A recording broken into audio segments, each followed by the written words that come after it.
Most people, when they find out they've been betrayed, react immediately. They scream, they cry, they throw things, they post about it online at 2 a.m. I didn't do any of that. I smiled. I kissed him on the cheek. I danced with his mother at the reception.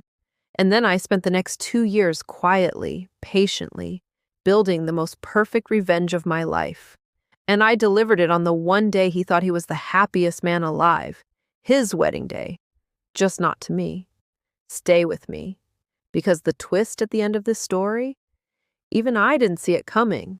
His name was Ryan. We dated for 4 years before he proposed. He was the kind of man everyone loved. Charming at parties, generous with compliments, always the loudest laugh in the room. I loved him completely, stupidly. The way only a 26-year-old who has never been truly hurt can love someone. Our wedding was a Saturday in October, 230 guests, a venue I had been dreaming about since I was a little girl. My dress took 8 months to make. And it was perfect. It genuinely was. The ceremony, the vows, the first dance, all of it was exactly what I had imagined. What I had not imagined was what I would find when I went to get my phone from our bridal suite during the reception. Ryan was not there, but his phone was, and it was unlocked, and there was a message on the screen, sent 4 minutes earlier, to a woman named Jade. I will not read you what it said, but I will tell you this. It was not the first message, and it was not the first time. The timestamps went back 11 months. 11 months. While I was choosing flowers and writing vows and crying happy tears in fitting rooms, he was with her. I stood in that bridal suite for exactly 6 minutes. I know because I counted.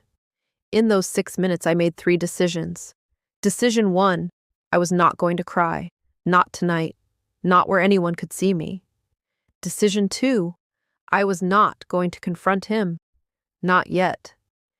Because a man who cheats on his wedding day is a man with no shame. Confronting him would only give him the chance to lie, to spin it, to make me look hysterical in front of 230 witnesses. Decision 3. I was going to go back downstairs. I was going to dance. I was going to smile at his parents and laugh at his friends' speeches and cut that cake like nothing in the world was wrong. And I was going to wait. Because here is something I understood in that moment that Ryan never did. The person who stays calm always wins. Always. I put the phone back exactly where I found it. I fixed my lipstick, and I walked back into my own wedding reception with a smile that could have fooled God himself. What followed was the longest performance of my life. I stayed married to Ryan for 2 more years. I know what you're thinking. Why? Why would you do that? Because I needed to understand everything first, and because I needed the right moment. In those 2 years, I quietly moved my savings into a private account. I consulted a divorce lawyer in a city 2 hours away, where nobody knew us. I documented every instance of Ryan's dishonesty. Financial, personal, all of it. I gathered enough that my lawyer looked at me across the desk and said, and I quote, "You could have left on day 1 and been fine, but what you have now, this is extraordinary." And all the while, Ryan had no idea. He thought he had the perfect wife, loyal, patient, never suspicious. He even told his friend, I found out later, that he had the most understanding woman alive. He was right. I understood everything.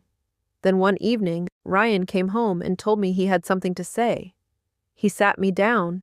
He told me he had fallen in love with someone else. He wanted a divorce. He was very sorry. He hoped I would be okay. He even cried. I told him I understood. I told him I just needed a little time. What I actually needed was 4 more weeks, because Jade's, the other woman's, bridal shower was in 3 weeks, and their wedding was in 5.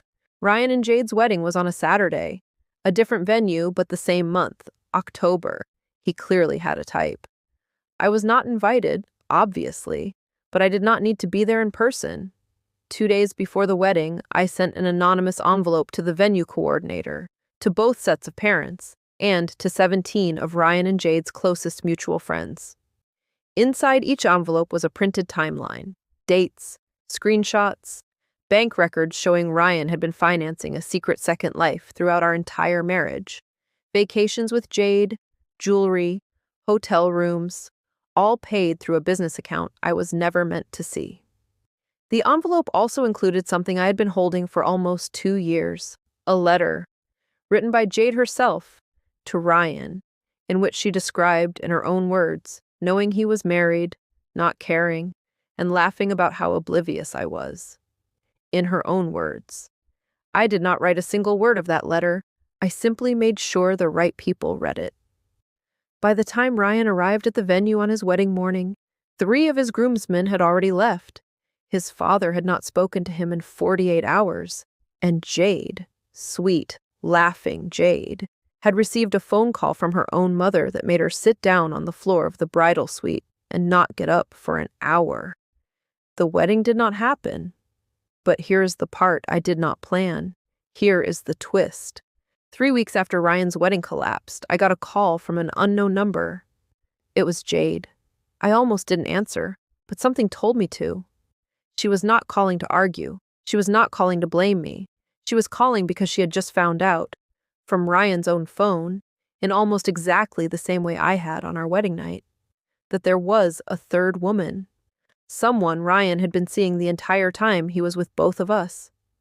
Jade had not been the one who destroyed my marriage. She had been just as deceived as I was. We talked for 2 hours. We cried. We compared notes. We realized that Ryan had been running 3 separate relationships, 3 women who each believed they were his primary person, for almost 4 years. Jade had not laughed about me being oblivious. Ryan had written that letter himself and signed her name to it. He had been feeding each of us stories about the other, keeping us suspicious and hostile, so we would never compare notes. He had almost succeeded. Almost. Jade and I met for coffee the following week, and then again the week after. Today, 2 years later, she is one of my closest friends. We both walked away. We both rebuilt. And Ryan, the third woman, found out too. He is alone. Completely. Everyone knows exactly who he is now. Not because of what I did, but because of what he did. I set out to destroy one man's wedding. What I actually did was free 2 women who never should have been enemies in the first place. Revenge is rarely what you think it will be. Sometimes it gives you justice. Sometimes it gives you something better, the truth. If you made it to the end of this story, I want to know, did you see that twist coming? Drop it in the comments. And if you want more stories like this, the kind that make your jaw drop and your heart race, subscribe. Because every single story on this channel is real, and none of them end the way you expect.